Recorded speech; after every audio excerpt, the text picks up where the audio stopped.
Ketika Biden dilantik 20 Januari kemarin, waktu Amerika, dia mengangkat kepala Secret Service baru keturunan Chinese atau di Amerika disebut ABC, American Born Chinese, yang ternyata menambah kejelasan hubungan Joe Biden dengan Tiongkok. Lama hubungan akrab antara Joe Biden dengan Tiongkok tersebut manis terbina. Bahkan Tiongkok memberikan sebuah kota di Beijing khusus untuknya, for Biden City. Sesekali kita buka informasi dengan joke ya, namanya juga Sontoloyo, jangan serius-serius. Kusut itu alis muntar ya. Oke, jadi ada for Biden City, Forbidden City maksudnya. Kita lanjut, seperti topik kemarin yang masih mengangkat kerangka kedaulatan digital. Penting ini mengangkat kedaulatan digital, karena digital ini sebentar lagi akan mengontrol dunia, terutama tahun 2024, di mana digital politik yang bermain. Jadi yang menguasai digital di tahun 2024, dia menjadi penguasa. Dalam banyak video dan tulisan, kencang sekali Bosman ini meminta Kominfo dan pejabat sejenis untuk lebih peduli pada karya anak bangsa. Karena sejauh ini, kebijakan-kebijakan dalam tahunan berjalan seakan tidak peduli dengan dunia media, dunia IT,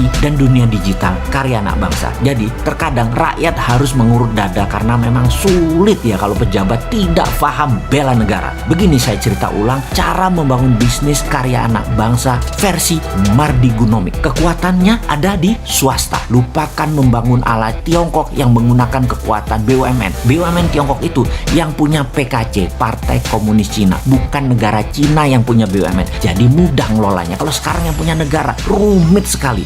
Tapi jujur saat ini BUMN itu kan harusnya milik negara katanya. Namun faktanya dikuasai oleh titik-titik-titik. Monggo isi sendiri. Yang jelas kalau perusahaan BUMN tidak untung atau merugi, direksinya nggak digantung. Uang teman seperjuangan semua. Kalau di Tiongkok korupsi di BUMN, mampus saja lo. Artinya lo ambil hak partai, artinya lo mengambil hak negara, hukum gantung, liwat aja lah hidupmu. Di sini BUMN nggak produktif, BUMN tidak perform, CEO-nya dan direksinya rumahnya mewah-mewah, sementara minus perusahaan negara tadi harus ditanggung, kegeblekan direksi dan yang menanggungnya siapa? APBN. Dan kalau nggak perform, nggak diapa-apain, kan lucu. Enak ya di Indonesia ini. Inilah kegeblekan bernegara tingkat dewa. Oh lupa, mungkin karena kebanyakan yang jabat adalah pendukung setia kampanye pejabat tadi yang membuat dia jadi. Yo wes sakarepmu lah PN. Suatu hari juga kamu ada limitnya. Suatu hari kamu tergantikan. Suatu hari kamu siap nggak siap. Jadi sing hati-hati jadi pejabat. Suatu hari kamu tidak menjabat, itu aja saya ingatkan. Oke, kita lanjut. Kali ini kita bukan bicara korupsi loh ya. Kita nyamber sedikit BUMN yang nggak perform. BUMN merugi dan lain sebagainya. BUMN itu regulator plus operator. Kok bisa rugi? Kok bisa kan geblek?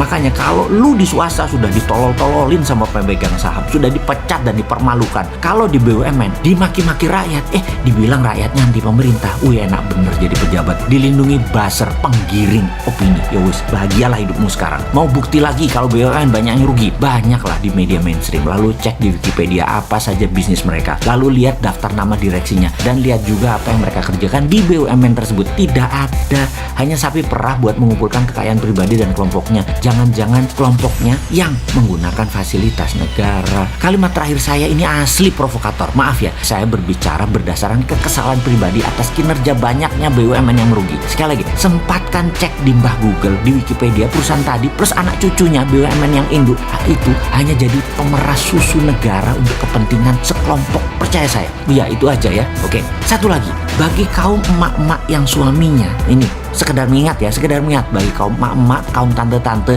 yang suaminya pejabat tinggi di BUMN, yang sering nginep-nginep kalau rapat jauh-jauh. Biasanya mereka ada main dengan supplier pemenang tender atau main sama pengusaha swasta pengemis proyek. Semoga suami Anda tertib iman, taat ibadah. Cuma ngingetin aja loh, di sana di tempat rapat tadi suami Anda banyak yang mulus-mulus, muda dan tersedia untuk para suami dari para supplier, dan masih untung kalau supplier yang nyediain. Kalau suami Anda yang minta, penjahat kelamin laki lu. Kembali ke BUMN merugi, pasti miris melihatnya. Bawaannya pengen jual lalu tutup BUMN-nya, hasil penjualan tadi kasih ke negara. Ngapain kasih ke direksi? Kadang malahan BUMN minta dana tarangan dari negara pada saat rugi. Kan ini gila bener, rugi negara yang tanggung. Geblek, asik geblek. Kembali ke Tiongkok. Apa yang dilakukan Tiongkok berikutnya adalah memfokuskan BUMN ke luar negeri, membangun swasta nasional untuk menggarap pasar lokal dan domestik, khususnya domestic consumption. Kita jelaskan ya, BUMN di dalam negeri Tiongkok untuk proyek negara seperti infrastruktur statis, jembatan, jalan raya, dam, waduk, pengairan, power plant, jaringan distribusi listrik, infrastruktur dinamis, kereta api, bus, pabrik mineral, manufaktur, industri pertahanan, alat perang, dan lain sebagainya, yang kalau swasta bangun, lama balik modalnya, bahkan dalam jangka panjang swasta belum tentu untung. Lalu BUMN Tiongkok adalah tool alat ekonomi soft power menaklukkan negara lain dengan operasi di luar negeri. BUMN dari Tiongkok salah satu war tool dalam kolonialisasi modern. Lalu Tiongkok kemudian membangun swasta, namun tidak boleh mengendalikan lebih dari 70% pasar karena kena undang-undang monopoli seperti yang dituduhkan kepada Jack Ma saat ini. Untuk membangun swasta bukan saja fasilitas yang diberikan oleh negara, tetapi melindungi mereka, protect mereka dari serangan swasta asing atau negara asing yang masuk ke Tiongkok mengambil pasar Tiongkok. FDI atau Foreign Direct Investment di Tiongkok produknya harus 100% ekspor keluar dari Tiongkok. Beda dengan negara yang tidak berdaulat seperti negara tetangga kita. FDI masuk produknya terbanyak untuk kebutuhan lokal, mengambil pasar lokal, berkompetisi dengan UKM lokal. Jadi rakyat di negara tidak berdaulat, BUMN yang memakan UKM dan pasar rakyatnya sendiri. Itu ada di negara tetangga contohnya. Ditambah asing masuknya dipermudah untuk menggarap pasar rakyatnya sendiri. Nah, itu hebatnya negara tetangga tadi. Bagaimana cara melindungi swasta di Tiongkok sekarang? Perlu anak bangsa dilindungi dari predator besar asing sampai menjadi dewasa dan besar. Misalnya Ren-Ren dilindungi. Facebook tidak boleh masuk Cina sampai Ren-Ren menguasai 60% pasar Cina. Didi Sucing transportasi menguasai 60% pasar Cina. Baidu menguasai 60% pasar Cina, baru Google boleh masuk. Indonesia kalau mau maju, aplikasi anak bangsa lindungi. Kalau nggak dilindungi, Gojek itu udah kehabisan nafas, dijual ke asing lah kayak sekarang. Catatan, Gojek memang produk anak bangsa, tapi pemiliknya mayoritas asing. Telat iki diproteknya.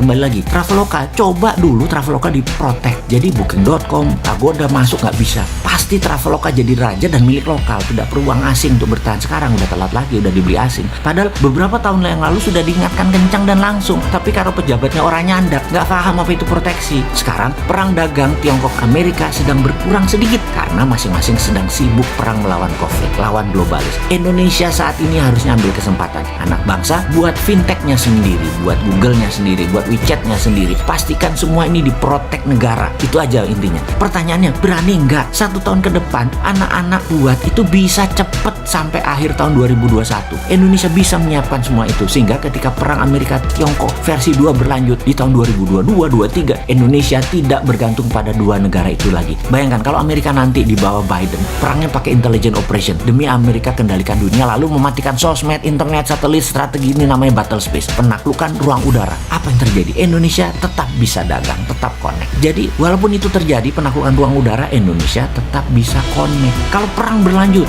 4G-nya sama Cina dimatikan, 5G-nya Amerika dimatikan, masa Indonesia masuk jadi failed state karena nggak ngerti mengantisipasi ini semua? Indonesia jadi negara gagal. Jangan, kita harus punya milik sendiri, tidak pakai asing. Telekomunikasi itu proyek strategis negara. Coba lebih diperhatikan wahai pejabat. Karena masalah ini semua, maka sekarang kita ingetin bangun swasta, dukung dengan fasilitas. Maaf nih ya, yang tadi pakai bahasa geblek, abisan pakai bahasa sopan nggak ngeh juga sih. Jadi ya saya pilih pakai bahasa geblek-geblek biar tersinggung, biar tambah kepanasan, supaya langsung gerak, supaya langsung action. Tapi apa nggak juga ya? Dasar lu ah.